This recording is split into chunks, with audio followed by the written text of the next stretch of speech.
Hello everyone. Today we will talk about how to fix the app of WordPress. We will go to settings.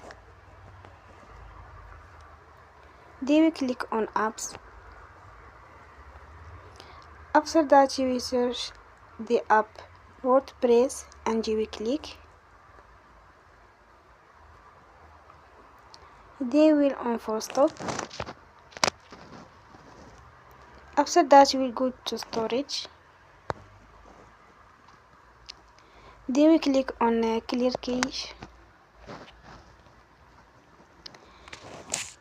In the end, turn off your phone and you will recharge your phone again. Don't forget to support us by like and subscribe. See you next time and thank you for attention.